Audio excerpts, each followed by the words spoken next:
company whose CEO makes $20 million a year.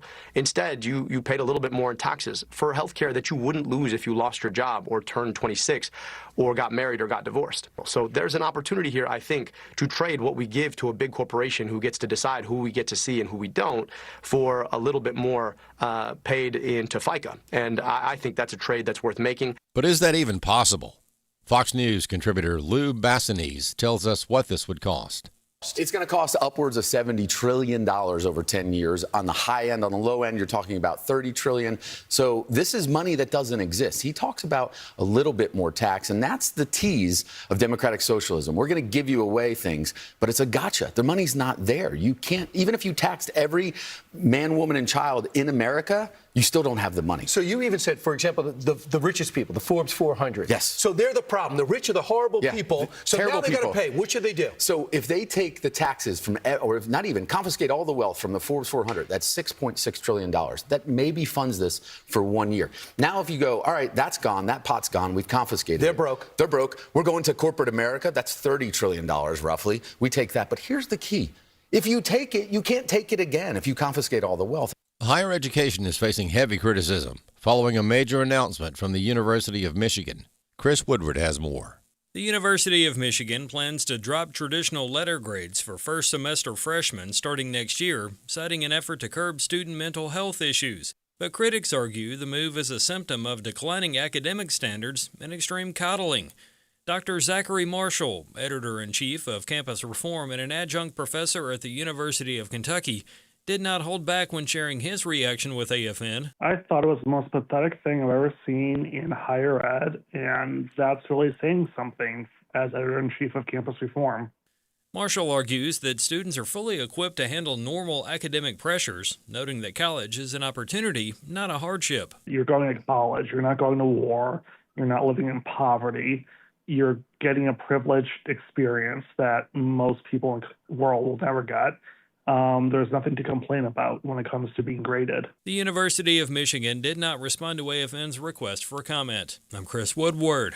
2 students are injured and a suspect is in custody after a shooting at Warner Robins High School in Georgia. Houston County Sheriff Matt Moulton says a school resource officer responded within seconds. He stayed with him and rendered aid until emergency medical services arrived on scene. The suspect fled the scene but was apprehended a half mile from the school. The 2 students were taken to a hospital with non-life-threatening injuries.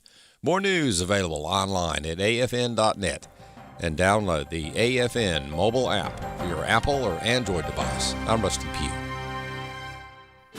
The mission of AFA is to inform, equip, and activate individuals and families to strengthen the moral foundations of American culture and to give aid to the church here and abroad in its task in fulfilling the Great Commission.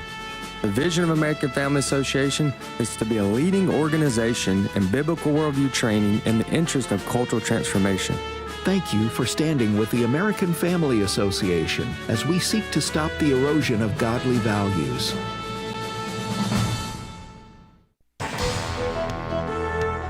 Welcome to Today's Issues, offering a Christian response to the issues of the day. Here's your host, Tim Wildmon, President of the American Family Association.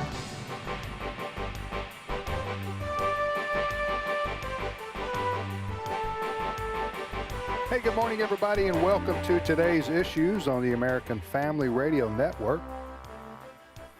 Thanks for listening to AFR. Today is August the 13th, 2026. And in studio with me today is Fred Jackson. Good morning, Fred. Good morning. Happy Thursday. Well, happy Thursday to you too, my friend. Yeah. And Chris Woodward. Hello. We three will be handling the show today, but we're going to have some guests coming up, aren't we? Absolutely. And one that our audience is very familiar with, Bishop E.W. Jackson.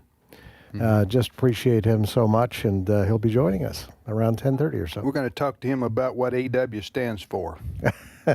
I was today years old this week when I found out what it stands for. Yes. Yeah. So Bishop E.W. Jackson, he also does a podcast for us here on American Family Radio. We'll let him talk about that, but he was on Fox News last weekend, right, talking about the 250th – 'anniversary of our country, and what do you know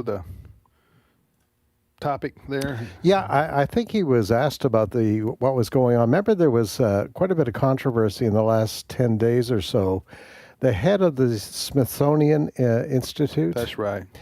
She was before a Senate hearing, and she faced some pretty tough questions about the wokeness, some of the displays at the Smithsonian.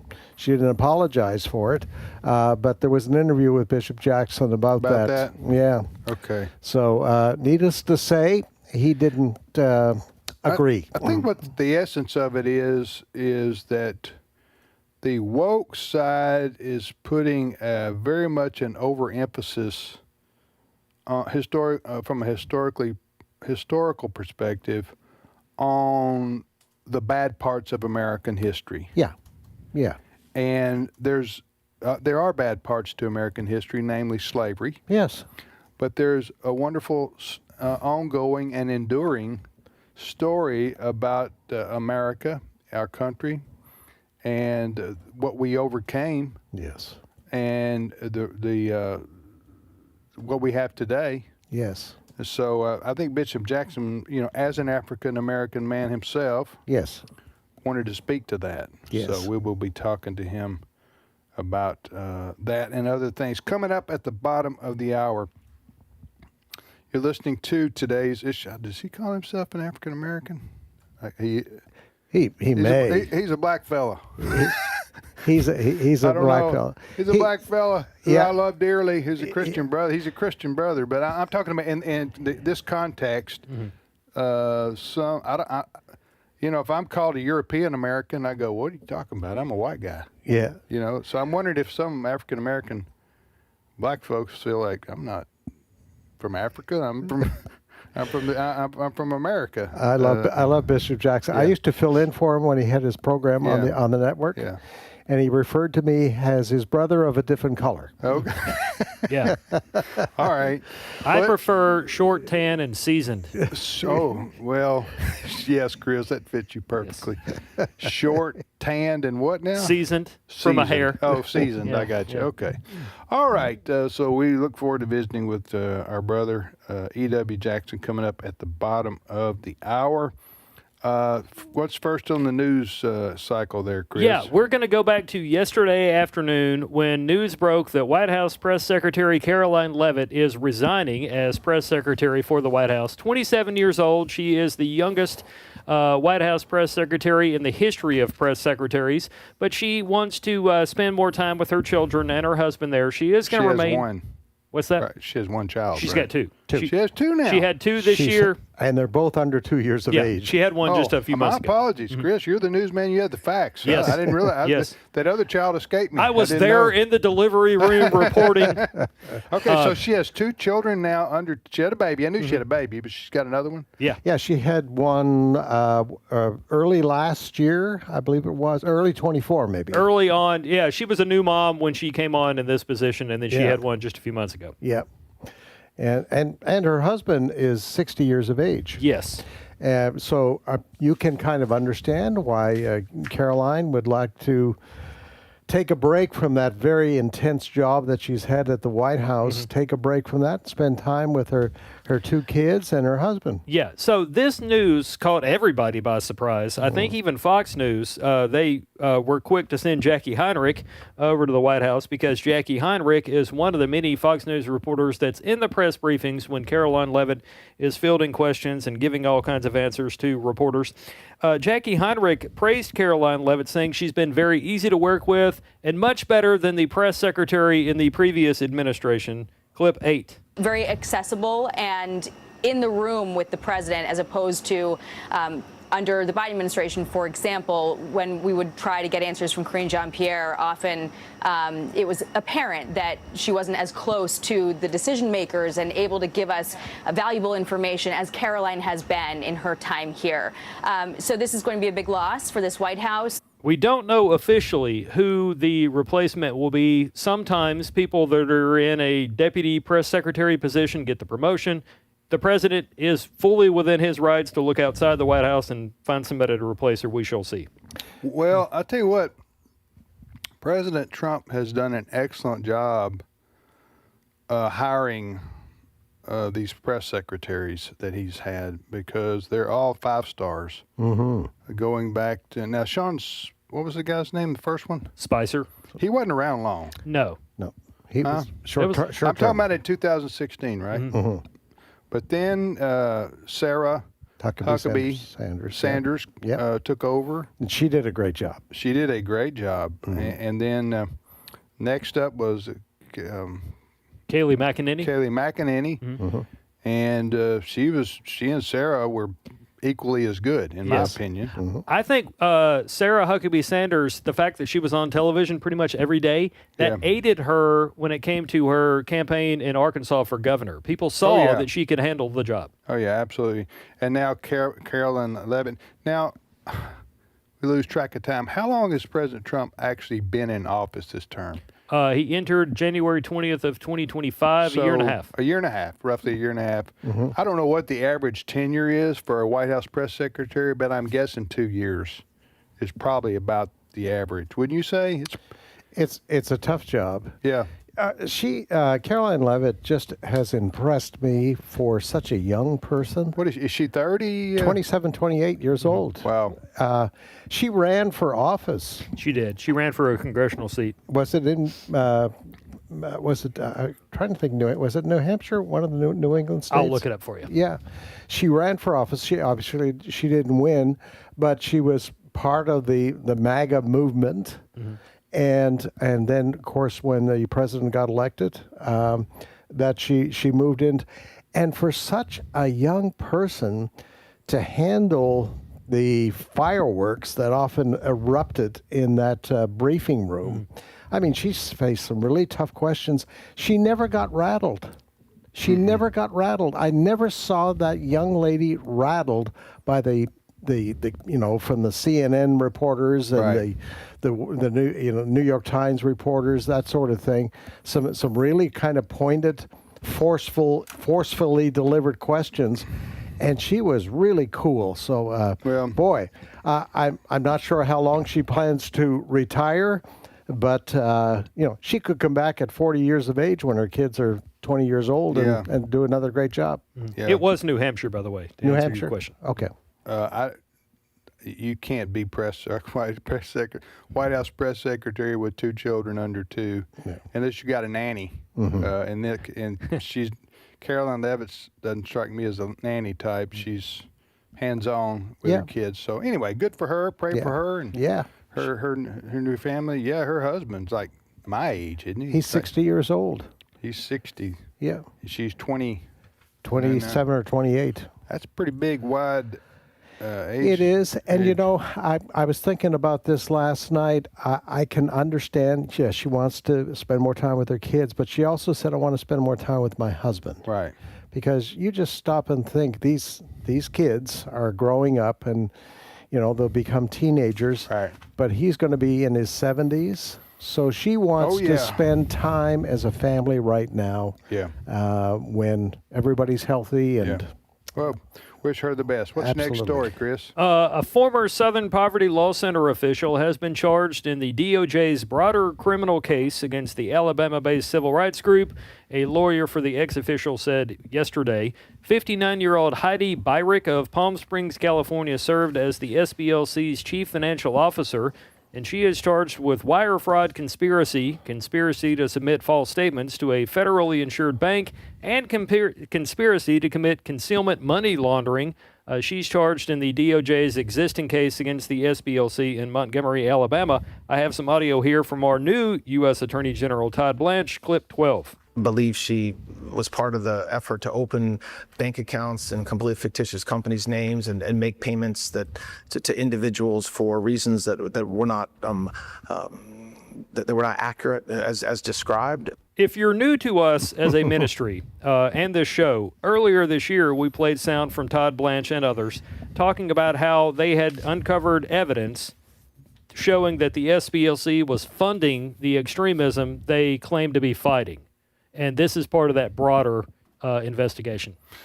Yeah, most people know the SPLC is a group out of Montgomery, Alabama, and their self-appointed task basically is to point out hate groups across America and they alone get to decide what a hate group is. What a hate group is, and it's almost always conservative groups. That's for one reason or another. So, but what they're charged with is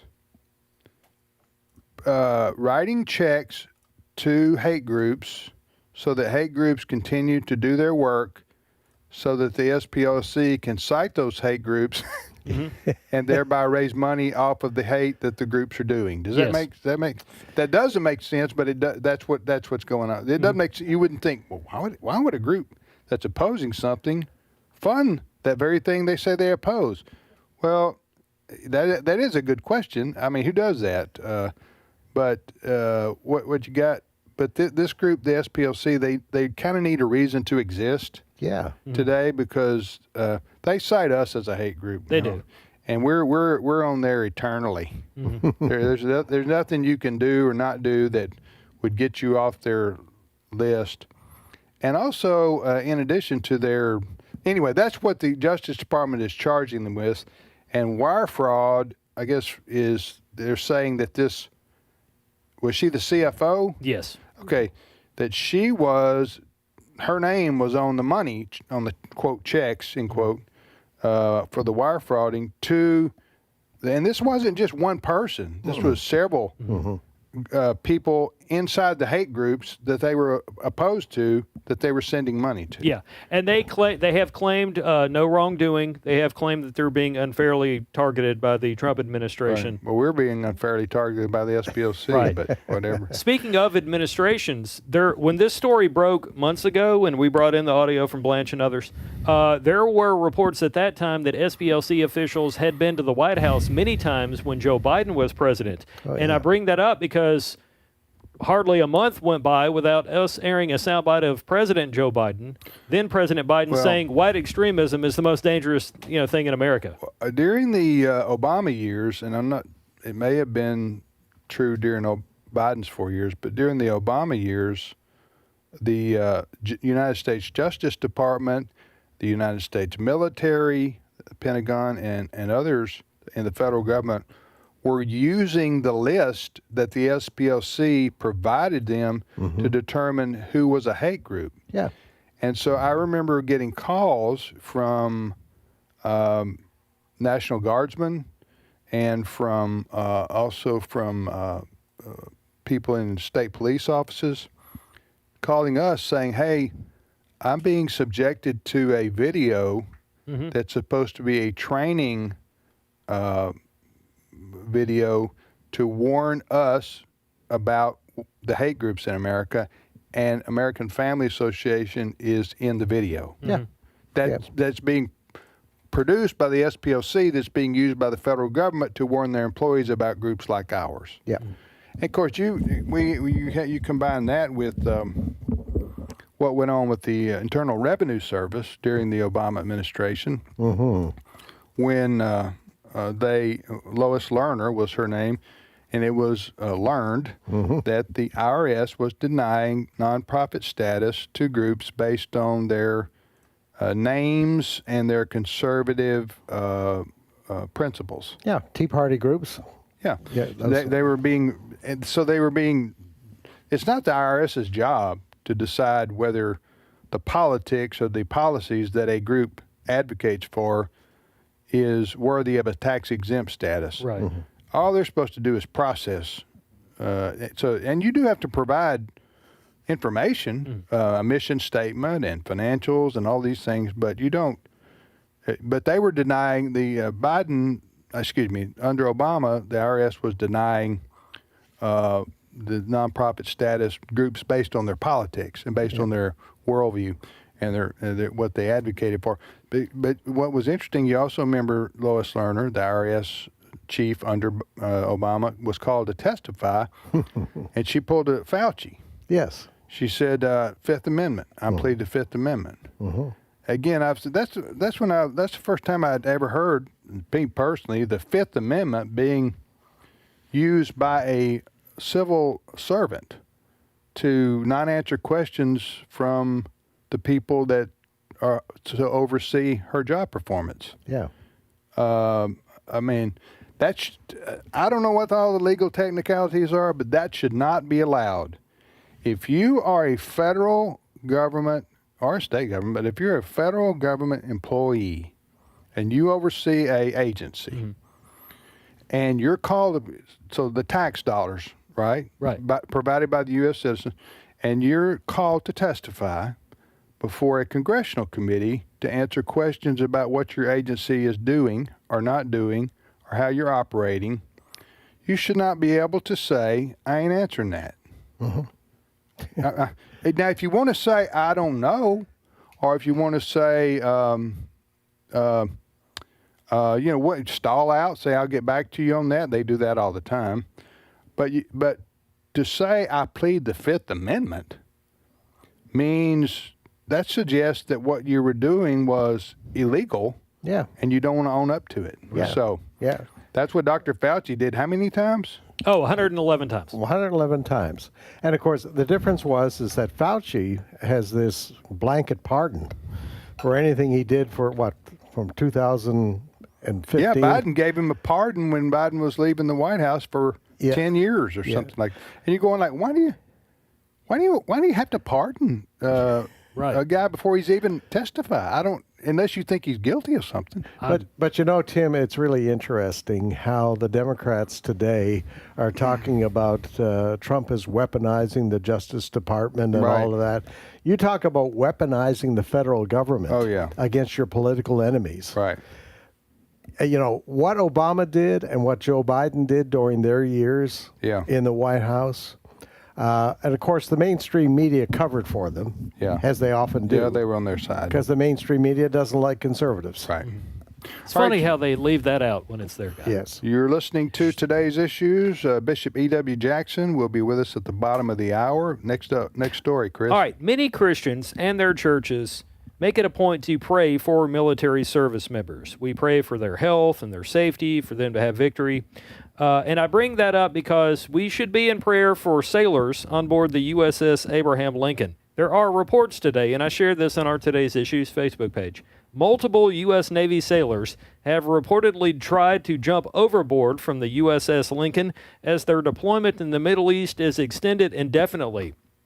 Roughly 5,000 sailors and Marines remain on board the aircraft carrier almost 9 months on from when their deployment first began on November 21st. They had been scheduled to return home in May, but authorities extended the deployment indefinitely amid the ongoing conflict with Iran. Okay, so let me get this straight, just the facts of this situation here. I saw that story. We have the USS Abraham Lincoln. Mm-hmm. Is a aircraft carrier. Yes. That has 5,000 sailors aboard, right? Correct. So that's a small city. It's a small city. Yeah. It's bigger than my hometown by twice as much. Okay. So they that ship was supposed to come to Norfolk and be back to the U.S. This is before the Iranian conflict. Oh, it's actually, they were scheduled to be back in May, so we had already been bombing them. So they were out to sea. Correct me if I'm wrong. They were out to sea, and then they were told, you're not coming back to Norfolk. You're being dispatched to the Strait of Hormuz, or that area, right? Yes. The what was that, Indian Ocean area? And so they've been there. They've been out to sea 9 months. 9 months, yeah. And so, without port? Yeah, just sitting out there in the water. Okay. Fred, you said, now I know these sailors are trained. The military trains them and they signed up for it. So, nobody's denying that. But yet still, you put 5,000 people on a ship for 9 months without port. You're going to have some breakdowns mentally and emotionally and psychologically and other ways that seems to me almost unavoidable. Fred, go ahead. Yeah, well, at our story meeting this morning, I compared it. Just stop and think for a moment. Let's say you work in a manufacturing field and you work at a given plant somewhere. Can you imagine that you're not allowed to leave that plant for 9 months? Right. You can't go to town. Right. You can't get off. You could leave the plant to go get Kentucky Fried Chicken. Right. Just think about that. Right. You can't see your family. Right. You're separated from, your loved ones, your kids. And that was part of the story. Yes. That the families of these sailors, not all of them, have appealed to the Pentagon to let these guys have some, let these guys port. Yeah. Let these guys come home. To take a 2-week break somewhere along the way. Yeah. Now we're checking with some of our military people. The newsroom is. We want to do a story on this. You're right. When you join the Navy, right, you understand you're going to be aboard ship for extended periods of time. Right. Submarines for extended periods of time. That's the job description. Yeah. But this goes well beyond that. 9 months. Think about that. 9 months aboard ship, not getting a break. So it's tough, and the military can be a very tough life, very tough on families. But normally, under normal conditions, they get a break. They get to go home with their family for a while. And, there's maintenance things that have to be done on ships that can only be done when it's at shore. Right. So there's all of these complications because there are reports that certain things aboard the ship aren't working as well as they should. So Right. there's a lot to this. Yeah. When I first read this story, the story was about some of the sailors on this aircraft carrier basically having temporary insanity and jumping off the ship. And I guess there's more than one, right? Multiple. Yeah. But it's not a lot. But yeah, it's not like all 5,000. Yeah. But some of them are. But anyway, that's a story. And so to your point, Chris, we need to pray specifically for this situation because I was stunned when I learned they hadn't been to port. Yeah. Because I was thinking, can they not port at Dubai or somewhere over there and get a break? And do we not have a secondary aircraft carrier that can take its place? Those are just logistical questions that I have. I'm sure there are answers to that. Yeah. But and reasons why that can't take place or hasn't taken place. But I don't know what the facts are on that. We'll be back with Bishop E.W. Jackson after this short time out.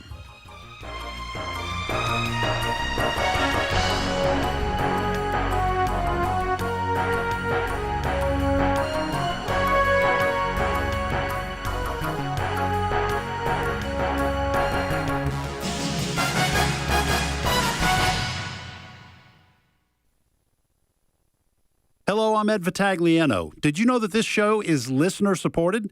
Without people like you, this show would not exist. That's why we need you. A generous monthly gift of any amount will help sustain American Family Radio, specifically this show, as we reach thousands of people each week with biblical truth. Please consider becoming a monthly financial partner today by visiting afr.net/give. That's afr.net/give. It's my turn. Here is your host for My Turn, Don Wildmon. I read a story not long ago about a lady by the name of Jenny Grossinger. The article said that she was the founder and owner of Grossinger's, a 1,200-acre, world-famous resort in the Catskills.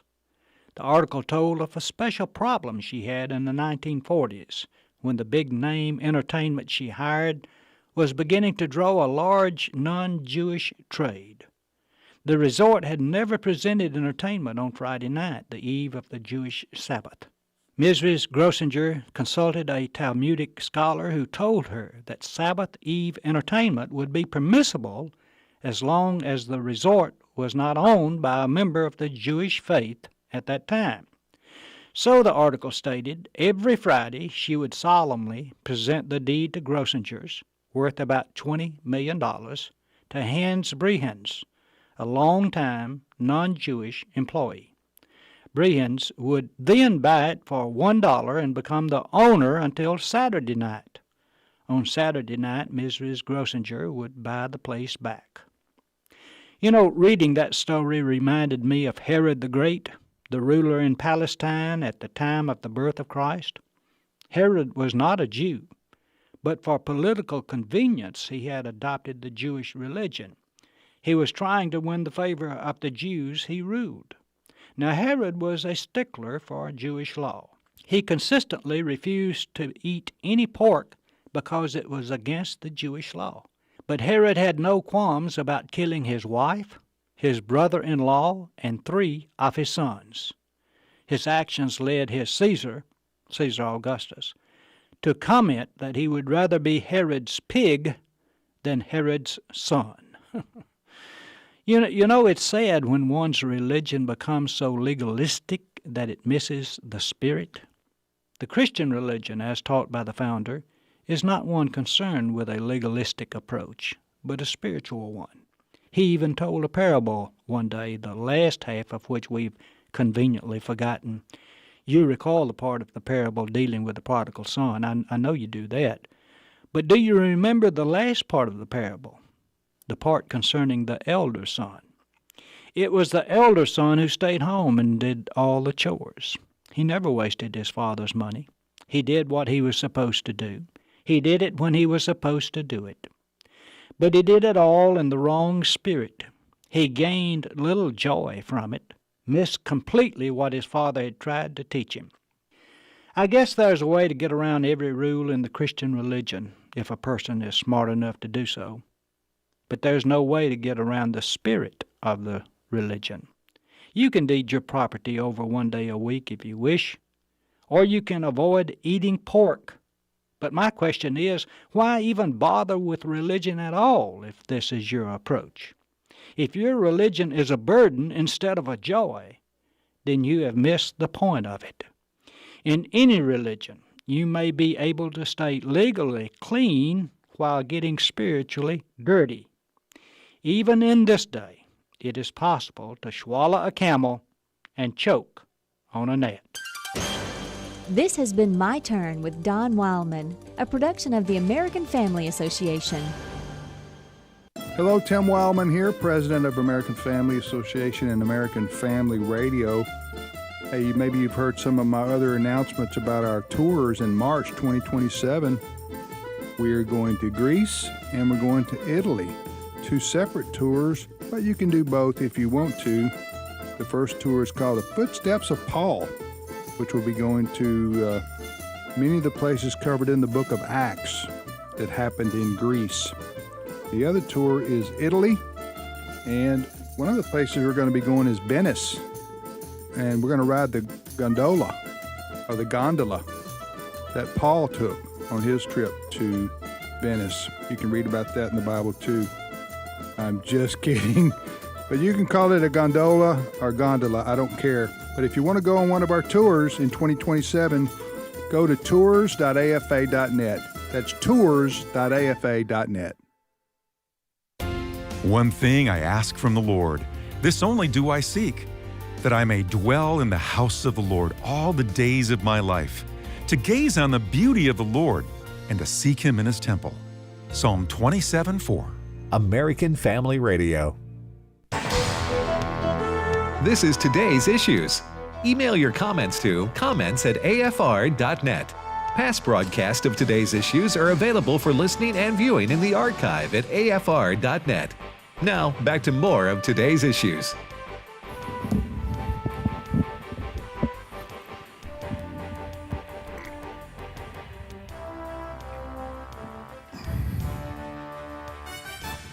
Hey, welcome back, everybody, to Today's Issues here on the American Family Radio Network. Thanks for listening. Tim, Fred, and Chris are here. We're in studio, and joining us from Virginia is Bishop E.W. Jackson. Bishop has been on AFR for a long, long time, and he's got the Awakening with E.W. Jackson podcast now, which we have at our website, afr.net, afr.net. Good morning, brother. Good morning, Tim. Great to be with you. Hey, you live in is it Chesapeake area? Where do you? I do live in that area. Our church is in Chesapeake, as a matter of fact. Yes. Yeah. What church is that? If people want to. Oh, it's the Called Church, and we're at 943 Canal Drive in Chesapeake. Services are Sunday mornings at 11 a.m. Do you preach every Sunday? I preach every Sunday. Well, about 90% of the time I'm there. Occasionally, of course, I'm away on a Sunday morning, but most of the time I'm there, yes. Right. Well, so folks traveling and they want to drop by your church, they're welcome, right? Oh, absolutely. Please come. In fact, I've suggested even if you live in Alaska, fly on in for Sunday morning service. That's commitment right there. Huh? All right. That's commitment. You're flying. Anyway, well, thanks, Pete. What were you on Fox News about last week? It was all over the place. It was about the Smithsonian situation, and I'd had some experience with them because, as you know, several years ago, they put Margaret Sanger in the civil rights display of the portrait gallery of the museum, and we organized, me and a number of other people organized a protest against that and said that's not where she belongs. So they've been left leaning for a long, long time. We finally got them to remove her, but it was a battle.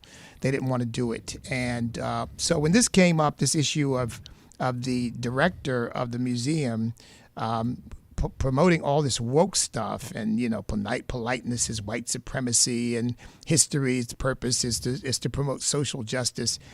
I made a comment in an interview, and I guess it did kind of go viral.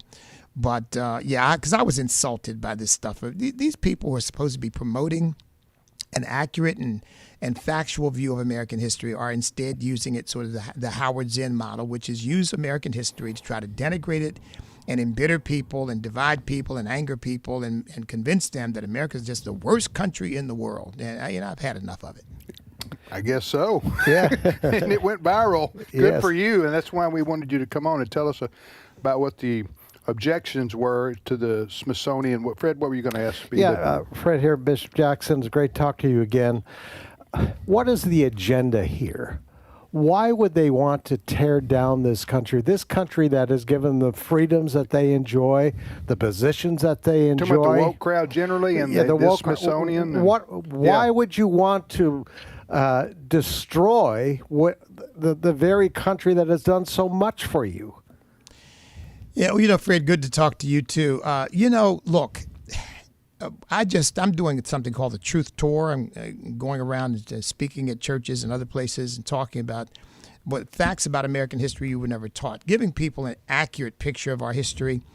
And I argue that one of the problems is that if you're indoctrinated from kindergarten through high school and then further indoctrinated in college, by the time you get out into the world, you are so thoroughly brainwashed that you think you're doing the country a favor by pointing out, frankly, that it really needs to be overthrown. It needs to be overturned. It needs to be fundamentally transformed, because that's what they've been taught. Howard Zinn has been one of the sources of this material. And I point out, for example, he's dead, of course, but he's got a program called the Zinn Education Project. They're still sending materials out to public schools around the country.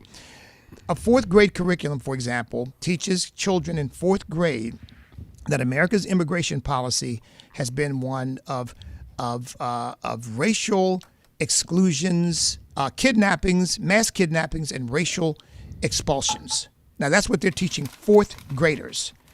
So if you go through a curriculum like that your entire educational life, no wonder so many people are all messed up about American history. They're not being taught, how inventive, how productive, how creative a nation we've been, and how we've raised the standard of living for more people than any other nation on earth, how we've advanced the cause of human dignity more than any other nation on earth. They don't talk about that. They won't talk about politeness as white supremacy. I'm thinking, well, I guess my dad had no idea that when he taught me manners, he was teaching me to be a white supremacist. It's just, it's toxic. You know what? I mentioned this before.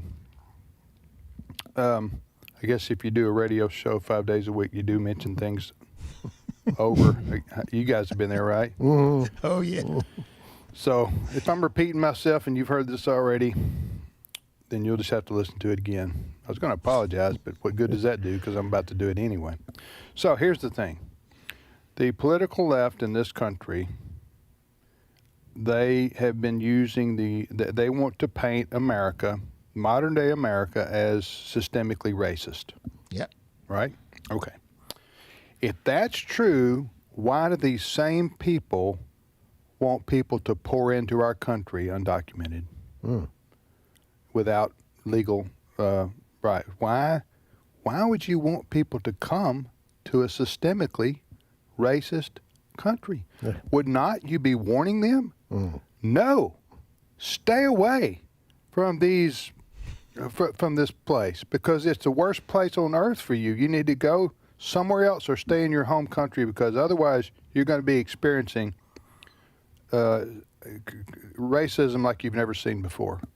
So I know my tongue's over here poking through my cheek, but go ahead, Bishop. Why are these same people? That just seems like to be talking out both sides of your mouth right there.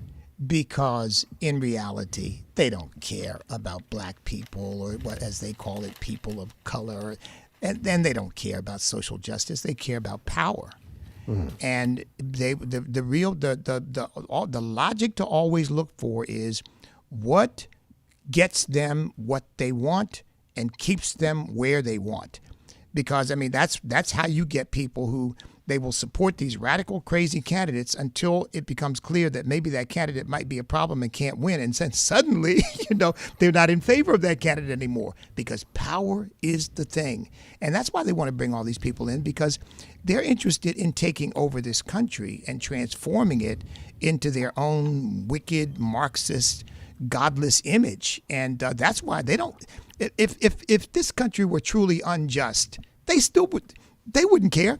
Come on in, because I say it's like the line in Paradise Lost, John Milton's Paradise Lost, where he says, Satan says, "Better to rule in hell than serve in heaven," and I think that's their attitude. They'd rather rule over a chaotic, anarchic, destructive nation with them in charge than have what we've had, which is the most prosperous and fruitful and productive nation in the world. Yeah, we mentioned this before too, and you've talked about it. If you want to talk about real American history, and there's no other kind than real, you tell the whole story. Right. And the whole story from the very beginning. We had our War of Independence to get rid of the king's oppression, and then the southern states, a few of the southern states, maybe I don't know how many of them, wanted to maintain slavery because it was economically prosperous for them. A small percentage of citizens of those states actually owned slaves, which were transported from Africa. So that is a true part of American history, and it was awful. It was terrible. But you know what? We had a civil war, and Stephen McDowell, the Providence Foundation, talks about he thinks one of God's judgments on America at that time was the Civil War, to allow the Civil War, a judgment against slavery. But here's what, so we came through that, then we came through the Jim Crow, and then we came through the Civil Rights era. So eventually, Dr. Martin Luther King, for example, appealing to the white majority Christian America, hey, this is wrong. We've got to change this, and he was successful. He wasn't alone, but I'm talking about, and I know he had his moral failures himself, but his message was, hey, we've got to make things right in America for everybody. And he was a Baptist preacher.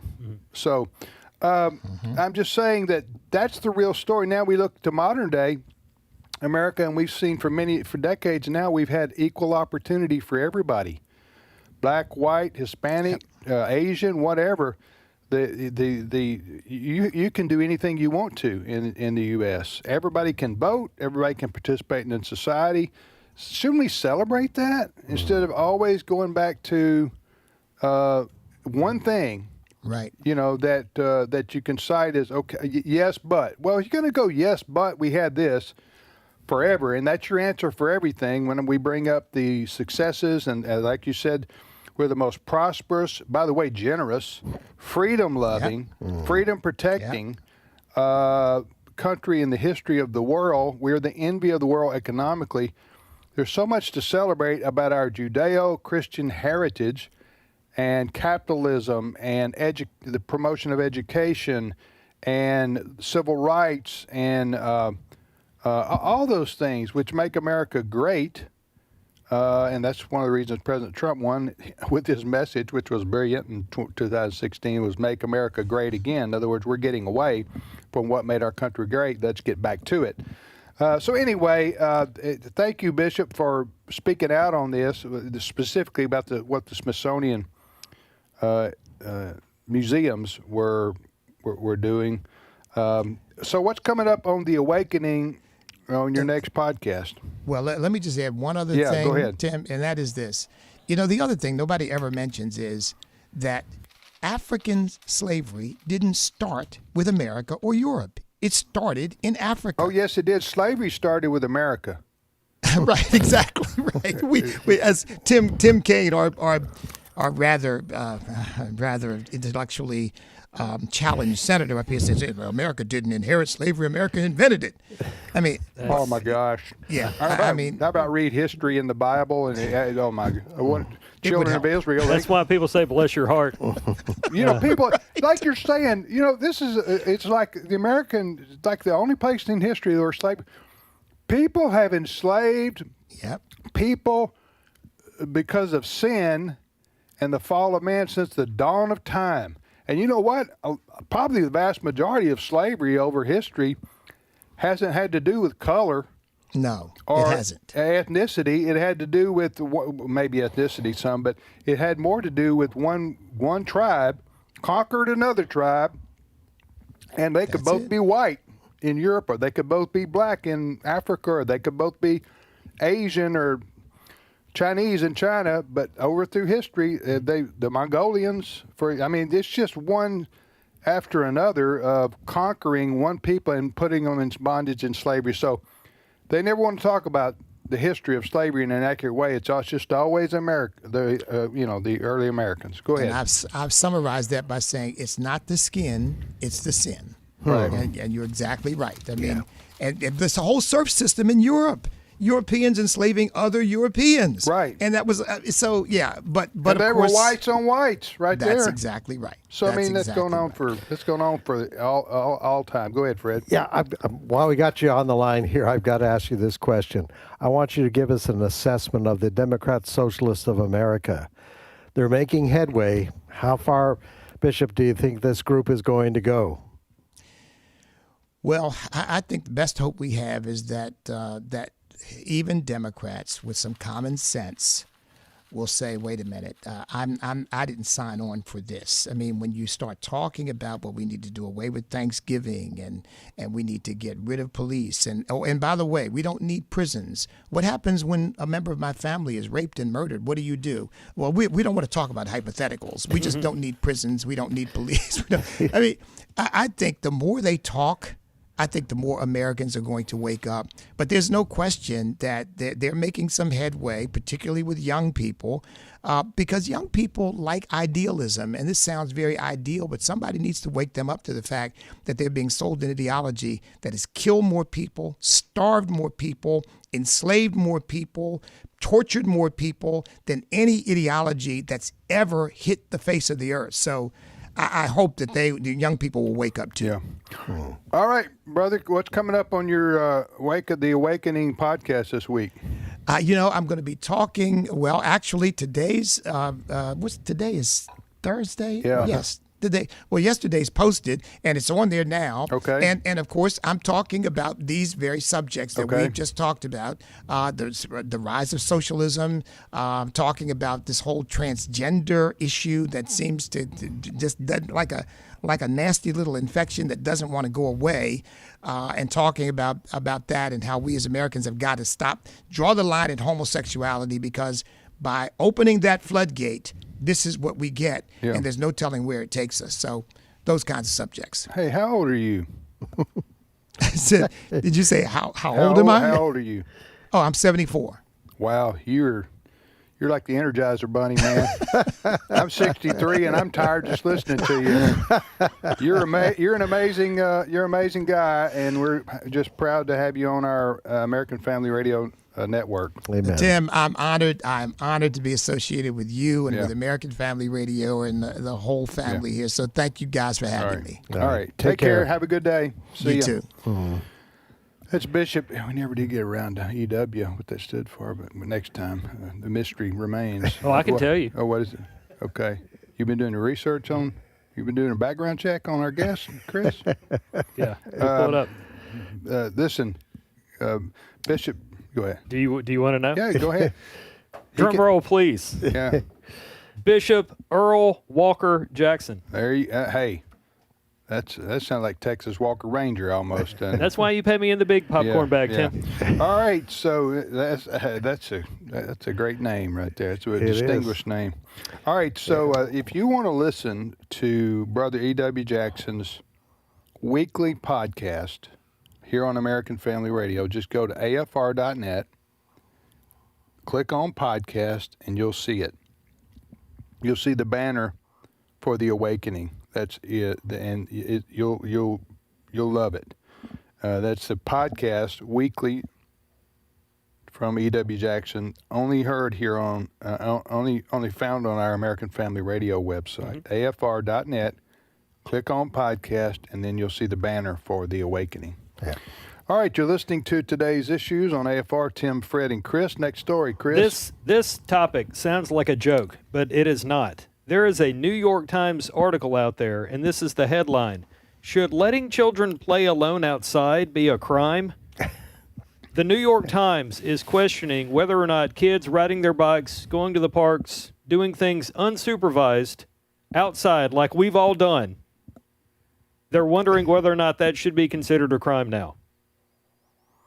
No, it shouldn't be considered a crime, although I will say in today's world, I wouldn't let my kid roam out unless I absolutely knew the neighborhood without knowing exactly where they are and what they're doing. Mm-hmm. It isn't like the world has changed. So to that extent, I see what they're talking about, but I think they're talking about government control of parenting to a crazy degree. Yes, and it's not hyperbole for you to say that, because we've talked about it on the show. We've aired the sound bites from people saying things like "our kids."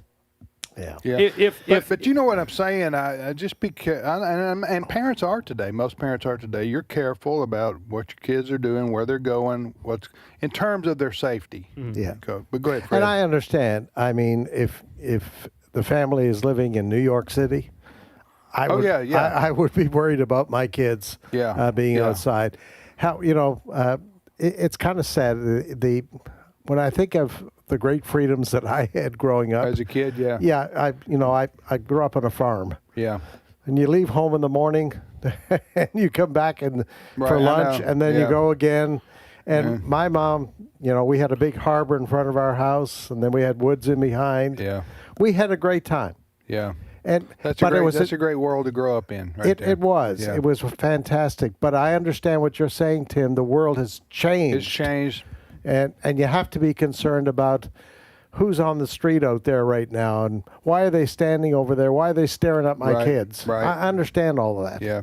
I was like you. I grew up in a town, small town, but not the countryside. But still, this would be in the 60s and 70s. You would be, ride your bike anywhere you wanted to go, and the whole the whole subdivision, and you might say I'll be home for lunch or whatever, but that's it. Otherwise, you're out playing with all your buddies and friends. Here was the other thing too, is that the neighbor parents, the neighbor moms, everybody was a mom for the neighbor. Right, that's true.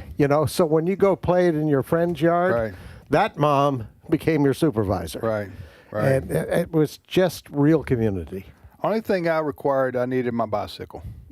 Because, you walk, but you didn't want to walk too far from home. But, man, those were some good times in America. Yes. Right there. I remember when I started to drive, I got my license in 1998. And I remember somewhere around the year 99, 2000, I remember thinking, man, these gas prices are expensive. I used to ride everywhere for free on my bike. Right. And this is back when gas was like $1.09. Right. Not anywhere near levels of today. But I rode my bike a good bit. All right. Since we're talking about this, what was your favorite outside game? Favorite outside game, depending on the time of the year. With your friends. wintertime skating, ice, hockey. Okay. Yeah. Like on the lake? Well, that harbor in front of us froze over. Okay. When I was growing up, it froze deep. They used to have horse racing on it and cars. Wait, hold on a second. Yeah. The ice was a foot and a half. Horse racing on ice? Oh, absolutely. You changed the shoes on the horse so the shoes had spikes. Wow. And I've never heard of this before. The farmers had horses, and the prize for winning the race was every farmer put a bag of feed in. Okay. So if you had 6 horses, you win the feed. You win 6 bags of feed. Yeah. Okay. I gotta look this up. So do they still ice race? Or? The harbor hasn't frozen that depth in years. Where I grew up. Right. But I remember watching it, and cars would be out there. There were some brutal winters in the 60s and 70s. Where I lived, there sure was. I remember seeing the Ohio River freeze over. Of course, it's froze over since then. Mm-hmm. But we had a winter here in North Mississippi in probably the mid 70s that lakes froze. Yeah. I mean, it was pretty brutal. That's cold. For and Mississippi. then, of course, we know from Al Gore what's happened. So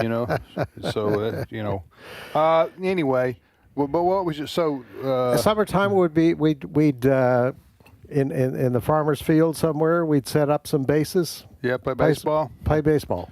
All right. Yeah.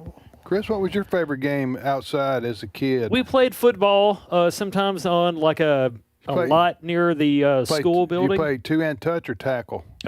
Tackle. And if you want to see something funny, that's go out and watch kids play tackle football without pads when they're 7 years old. Yeah. Oh yeah. Yeah. And then also my brothers and I, we would sometimes go out after dark with laser tag guns. And my older brother would always dominate us. And I didn't find out until years later that he was, unbeknownst to our parents, climbing on top of the house and then like shooting us from an elevated level. And that's why he was always good at that. We had a game called Kick the Can. Okay. You familiar with this one? Kick the can. Kick the can. All you needed was like a 7-Up or a Dr. Pepper can. That's what the government does now. They kick the can. Yeah, I don't know if that's where kicking. That isn't where kicking the can came down. No, that's just the metaphor. Kicking the can down the road, but it was kick the can, put it in the front of the house. I forgot all the rules. I forgot how to play. If I tried to play today, I'd throw it in my back. So we'll be back in a minute. Stay with us.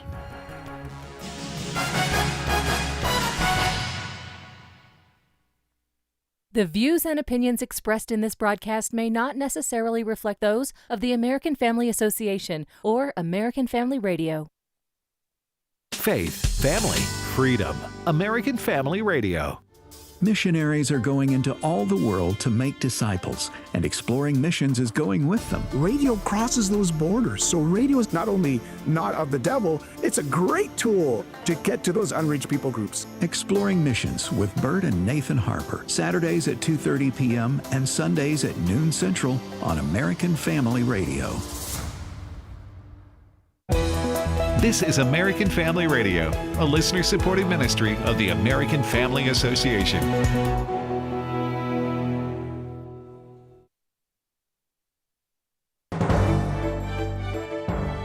American Family News, I'm Rusty Pugh. California's justice system faces backlash after the stabbing death of a retiree at the hands of a man in the country illegally. William Lajeunesse reports. Marcos Arate Valdez last week allegedly killed Todd Stewart, who confronted Valdez while trying to steal from his garage. Last year, Valdez's girlfriend accused him of domestic violence. She got a restraining order. He violated that, but instead of jail, he got diversion. Later, accused of burglary. A judge released him on home detention. He violated that pretrial release. Yet again, a judge released him. The judge who released Valdez, records say Newsom appointee Nichelle Holmes, who told the Law Journal, quote, "Justice does not always mean a prison sentence. Sometimes it means a treatment program or intensive counseling, and sometimes it means dismissal." Flock Safety announcing changes to their license plate reading technology amid growing criticism and concern from many Americans about the cameras. Flock CEO Garrett Langley says they're calling on communities to limit the amount of time these readers can retain data because of how fast most crimes are getting solved. We started with 30 days. And law enforcement was worried. Could they actually solve crime that fast? And I can tell you today, over 90% of the cases solved using Flock are done in 7 days. And so we're suggesting to every city to adopt a 7-day retention policy. Another fresh reading suggests moderating inflation. Readings for prices at the wholesale level are better than expected. The Producer Price Index for July suggests inflation remained tame at the wholesale level. The PPI was flat after a decline in June, reflecting lower energy prices, though oil and gasoline prices were elevated in July. For the year ending in July, the PPI moderated to 4.7%, and excluding food and energy, the annual reading slipped to 4.2%. Also, the job market is showing more signs of holding up. Separately, the number of new claims for unemployment benefits rose slightly last week to 209,000, but continuing claims, those remaining on benefits, dropped to 1.77 million. Ginny Coselda, Fox News. Massachusetts Governor Maura Healey signed an expansive abortion bill Wednesday morning that will allow the killing of the unborn up to the 9th month of pregnancy. Steve Jordahl reports. The new law eliminates the life and health of the mother exception for abortions after 24 weeks and makes Massachusetts the 10th state to allow abortions of a full-term baby. Governor Healey signed the bill surrounded by abortion advocates. C.J. Doyle of the Catholic Action League of Massachusetts says the new law is a moral outrage. This is savage violence, under the color of law. And they had a ghoulish celebration inside the governor's office in the State House. Massachusetts is considered strongly Catholic, but Doyle says the church fell down on the job on this one. People are very disappointed with the Catholic hierarchy and with the official church response.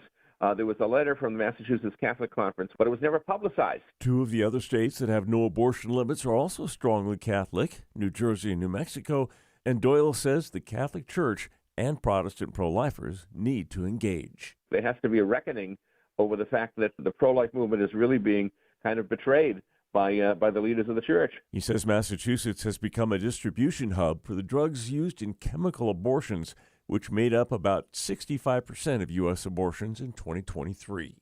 I'm Steve Jordahl. A shocking discovery off of Washington Beach has turned into an extraordinary rescue, with 60 cats and kittens pulled from an abandoned sailboat. Ted Linder reports. Tacoma police say the rescue began August 6th when officers found more than 30 cats living in unsafe conditions aboard the 40-foot vessel near Owen Beach. Over 6 days, that number grew to 60, many of the animals frightened and malnourished. More than 40 were taken to the Humane Society for Tacoma and Pierce County, while others went to foster homes. Police say they'll continue searching the boat in case any cats are still hiding, and they're warning the public not to board the vessel as the investigation continues. Ted Lindner, Fox News. More news available online at afn.net and download the AFN mobile app for your Apple or Android device. I'm Rusty P. AFA Action takes attacks on the family seriously.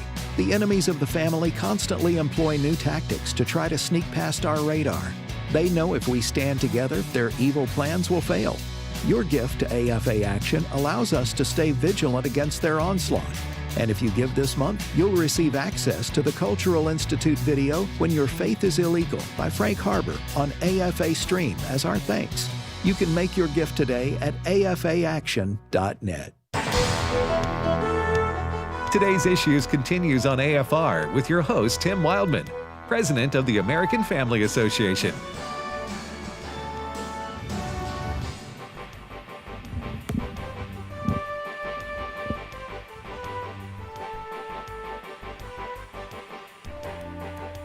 Hey, welcome back, everybody, to today's issues on the August 13th. Tim with Fred, and now Steve Paisley Jordahl joined us. Good morning, Steve. Hey, everybody. All right, so Steve, what we were talking about this is very important subject that we were talking about before the break. What was your favorite outside game growing up? To play outside? I enjoyed baseball. Baseball? Yeah, I love playing How'd you baseball. play? Did you have 9-on-9 or did you play? I would, it depends on, sometimes it was a pickup game. How'd you do that? I mean, what were the rules? As best we could, we followed the rules of, at the time it would be Little League. Although, we weren't necessarily We used didn't to, have umpires. we used to play baseball 3-on-3. I never did that. Yeah, you wonder, well, how can you do that? We had what's called pitcher's hand, and all you had to do was throw to the pitcher.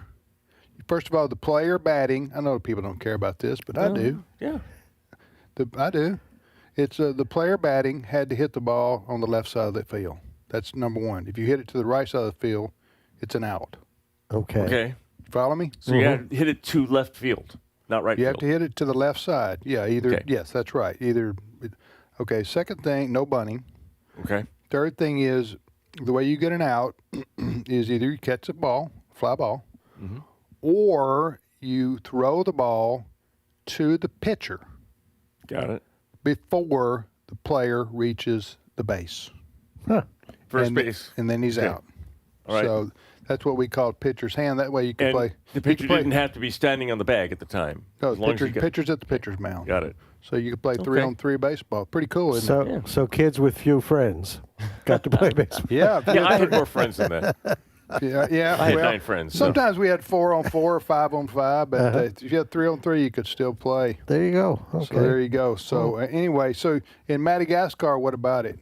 Madagascar, we played kickball during recess at the American school in Madagascar when I was there. Kickball, which is basically baseball with a soccer ball. Basically, you roll a ball up from pitcher's mound up to where the batter would be, and you kick the ball, and then you have to. It was actually technically, I think we called cross ball, which means the way you got out was you had to throw the ball between the runner and the base. If it went between the runner and the base, he was out. So because yeah. All right. Anyway, all right. What's your first story? I want to talk about the Democrat Socialists of America and the fact that they want to spend a whole bunch of your money. One of the things that they have been talking about is unlimited nationalized health care. And it's going to cost a bit of money. I want Lou Bassanese is a Republican commentator. And he was talking about this possibility of DSA getting pay money for the health care. And this is what he has to say. This is Fox contributor Lou Bassanese, and this is how much he thinks it would cost for the Democrats to implement national health care. Cut 3. I think it's cut 5. It's going to cost upwards of $70 trillion over 10 years. On the high end, on the low end, you're talking about $30 trillion. So this is money that doesn't exist. He talks about a little bit more tax, and that's the tease of democratic socialism. We're going to give you away things, but it's a gotcha. The money's not there. You can't, even if you taxed every man, woman, and child in America, you still don't have the money. So you even said, for example, the richest people, the Forbes 400. Yes. So they're the problem. The rich are the horrible people. So now they got to pay. What should they do? So if they take the taxes from, or if not even, confiscate all the wealth from the Forbes 400, that's $6.6 trillion. That maybe funds this for 1 year. Now, if you go, all right, that's gone, that pot's gone, we've confiscated. They're broke. They're broke. We're going to corporate America. That's $30 trillion roughly. We take that. But here's the key. If you take it, you can't take it again if you confiscate all the wealth. Well, you're not going to confiscate all the wealth. I think he was making a point. That's the point he was making, yeah. The reality is, and I came from a country that has socialized medicine. Yeah. And here's what, you run out of money very quickly. And what happens is the service goes down for everybody. You may have to wait 6 months to go see a doctor. May have to wait. They don't tell you that about socialized Of course not. And I lived in an area where, let's say there's three or four cities in a given area, and on the weekend, one hospital would have to shut down its emergency room because they can't afford to operate. So if you live in that city, you have to go to the next city to an emergency room. Doctors are getting fed up in Canada. They're getting fed up with, they want to service people, they want to service the patients, but there's only a limited amount of money. You can only have so many patients, Dr. So-and-so. You can only keep your hours for a limited amount of time. This is what is not being talked about by these Democrat socialists here. Right. They're making these promises, and they know They know socialized medicine doesn't work. The socialized medicine argument appeals to ignorant people. Yes, it does. What they are now arguing is that, okay, so the billionaires and the rich people aren't going to be able to pay for it, so everybody's taxes are going to go up. But Abdul El Sayed, who is the Democrat candidate for Senate in Michigan, has an argument for you. He says that people would rather pay for the government to give them their health care and have it be guaranteed than from the way that it is right now under private care. Listen to cut 3. Healthcare should be a choice made by a patient and their doctor. If that patient is under the age of 18, the parents as well, right? And I believe that Medicare for All should cover all healthcare. So that includes reproductive rights, right? That includes gender-affirming care. It was 4. Cut 4. So imagine instead of paying that to your health insurance company, whose CEO makes $20 million a year, instead you paid a little bit more in taxes for health care that you wouldn't lose if you lost your job or turned 26 or got married or got divorced. So there's an opportunity here, I think, to trade what we give to a big corporation who gets to decide who we get to see and who we don't for a little bit more paid into FICA. And I think that's a trade that's worth making. Would you rather pay more government taxes than Let me just say what he's talking about right there appeals to a lot of people. The Democrat Socialists, their main arguments are economic. They're not a lot of woke. Their woke ideas like no prisons, no borders, all this. That's nutty stuff that even people who would listen to them otherwise would reject. But when you start talking and you don't flesh it out, the arguments, you don't get somebody the other side to take a moment and say, well, that sounds good. Let me tell you what the real life results are. So he said Medicare for all, isn't that what he said? Yeah. And there are places in the world, like many European countries, like Canada, that do have socialized medicine or government pays for everybody's medical care. They don't tell you the downside of that, which, as you mentioned, Fred, number one is waiting times for doctor's visits. Number two is they tell you what doctor you can see, right? That's right. Correct me if I'm wrong here. No. So while you would get, quote, Medicare for all or taxpayer-funded health care, you're also going to get told what you can get, who you can get it from, and where you can get it. There are strings attached to, quote, universal health care, as they say it. Now, so why would the American system be better? And that we've stuck with it. We do have a safety net for poor people. Yes. And for people who don't have, it's called Medicare. Yep, Medicaid. And Medicaid. Yeah. So we do, but and health insurance is expensive. Why? Because you're paying for people who've been to medical school for 8 or 10 years, who can do things that very few people can do, and hospitals and X-rays and MRIs and testing. I mean, all this stuff is very expensive. And so if you wonder why is it, I remember seeing an itemized statement from a hospital a few years ago. It was like $5 for a Band-Aid. I'm going like, I may be exaggerating there a little bit, $3. I'm going like, a Band-Aid? Well, they're having to pay. Also, in the case of charitable hospitals, they have to pay for people who don't come. I remember one time we were at the where they babies hospital. I forgot what's it called. Where the baby did. Maternity wards. So there was a woman and a man in there, like 2 doors down from people we were visiting, and they were Hispanic people who couldn't speak English. Well, they were here. I don't know. They may have been here, illegally, but they couldn't be turned down, and I understand that. But now some hospitals would. They would just say, "I'm sorry, if you can't pay, you can't come here." But there are a lot of charitable hospitals that have to take everybody, and in this case, and I think that's the humane thing to do if you can at all do it if possible.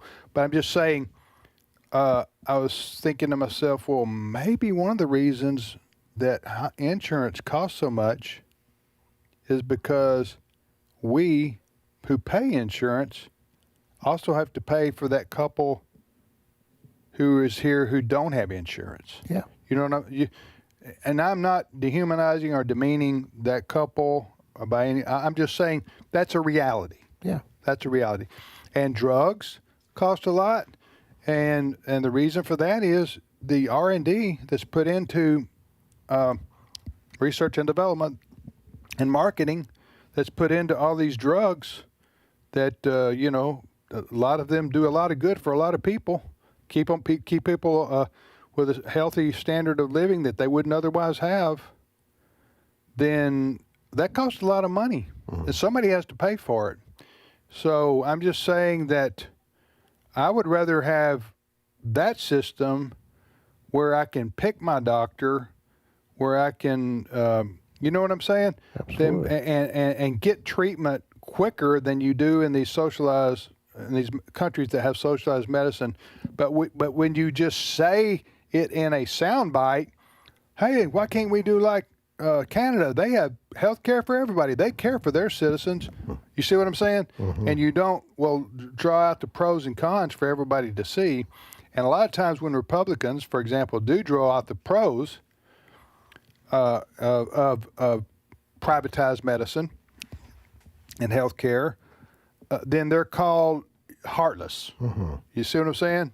So it's very easy to say, well, you don't care about, so you don't care about, you don't want them to get treatment. No, I'm not saying that. I'm saying what is the best for the most? Yes. That's what you have to look at. So anyway. The cost for universal health care is estimated to be somewhere north of $3 trillion a year, an extra $3 trillion a year. And there's no way to get that money from taxes, new taxes. Yeah, I'll tell you another reality. A lot of people my age and your age, and Steve's age, 60s, 70s, they're going to work just to get insurance.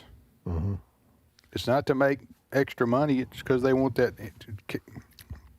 stay on a corporate insurance plan. Yeah. All right, next story, Steve. All right.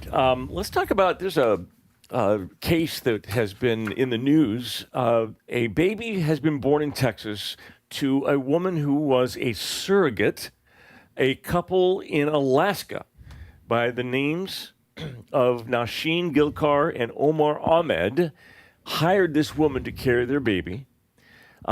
Through a little partway through the pregnancy, they discovered that the baby had a heart condition, and the couple, Nasheen and Omar, told the lady, we don't want a defective child, you must abort this baby.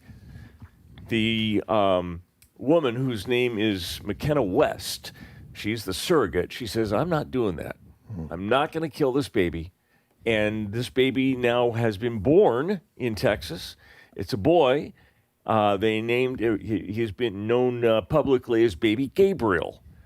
And it turns out that there's surgeries that can correct the heart defect.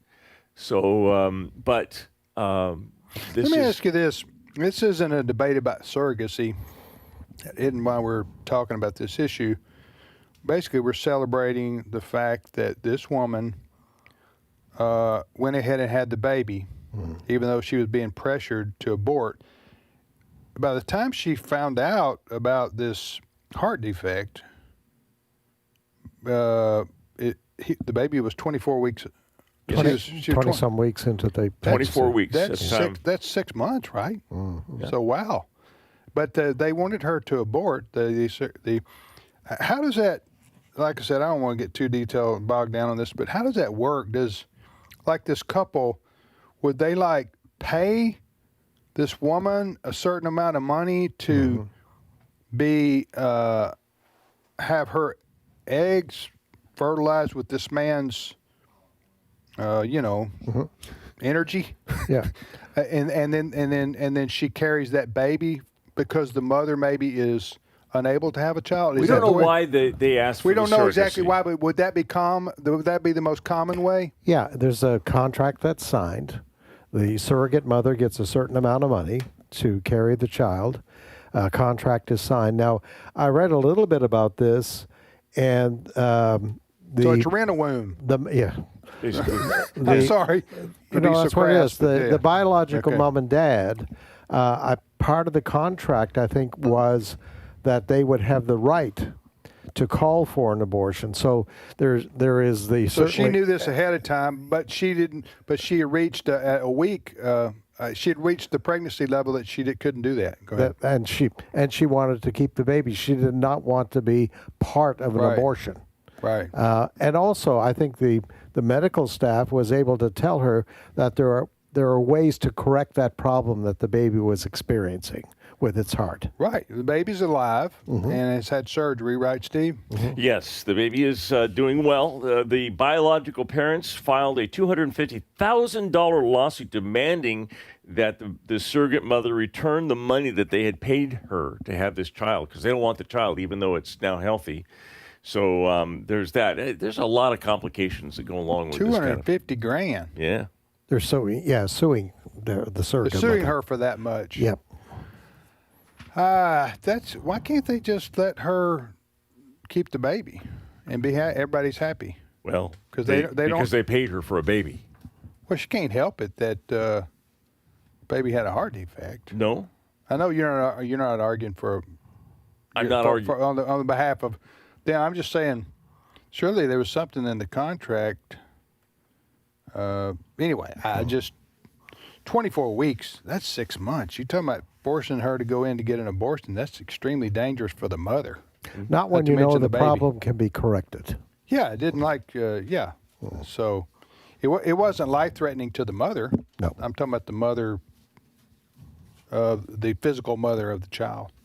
All right, you're listening to Today's Issues. What's your next story, Steve? Let's talk about Rosie O'Donnell. Rosie O'Donnell is in the news again, and she has a show now called Common Knowledge. But one of the things that she's talking about, and a book to go along with it, is that she's got a child who is a daughter that now identifies as non-binary. What are the odds? How old is she, the daughter? The daughter is somewhere in the teen years, I believe.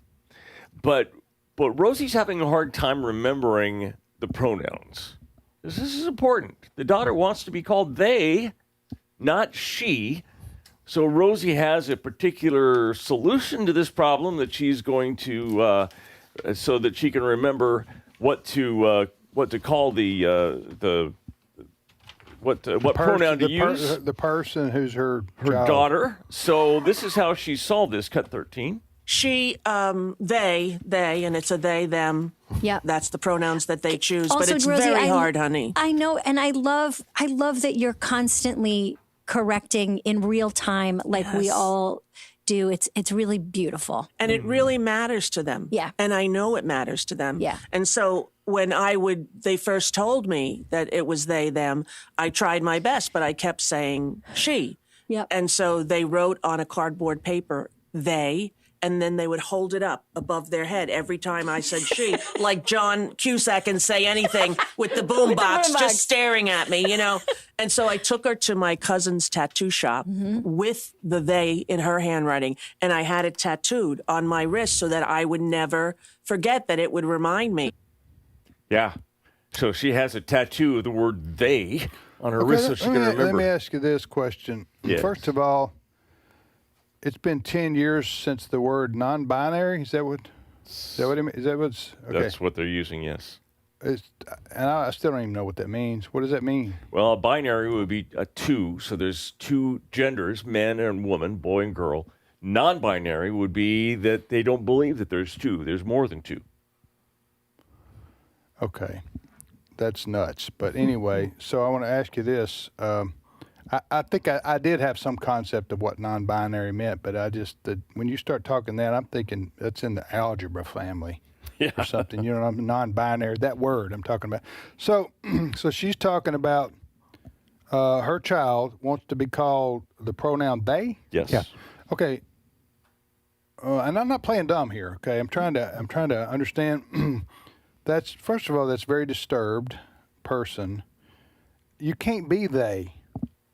No. They is somebody who you would say that person has a mental illness because they think they're plural. They think they're 2 or 3 different people. And that's a mental illness.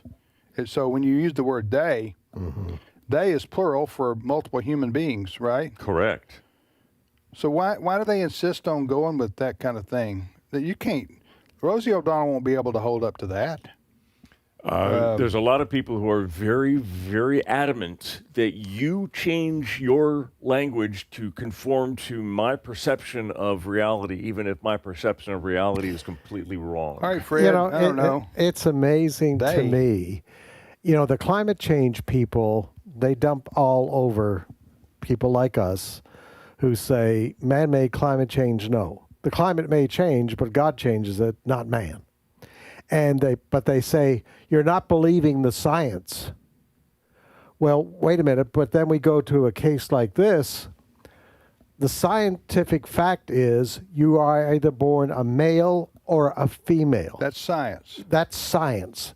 So here we are, conservatives. We're following the science here, folks. We're following the science. There isn't anybody who is born who's a they. All right? No, everybody knows that. Yes. But the left is now expecting the world to say, you must obey how I feel. I feel I'm a they. Therefore, you must address me as a they. And unfortunately, this is being put into laws now. We're laughing at Rosie O'Donnell here. But this whole pronoun thing is going in law books in certain states in this country.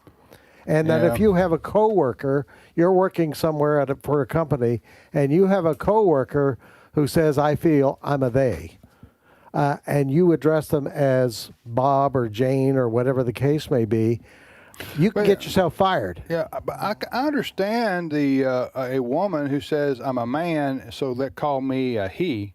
I understand that part. I don't agree with it, but I understand that. But for a person to say, I want to be called they, that's incorrect English. Well, they is, unless they're saying I have multiple personalities. That's not what they're saying. They even make up words. They have some demand to be called G. G. X-E. All right. Well, we're gonna drop this. That's all I'm gonna think about that today. Follow the science. Yeah, right. Thank you, Fred. You bet. Steve. My pleasure. Thanks to Chris. Earl Walker Jackson was on with us. Adam Suddeth ran the control board, and Cole Green's in there doing the video for us today. So we thank him. We'll see you tomorrow, everybody. Trivia Friday.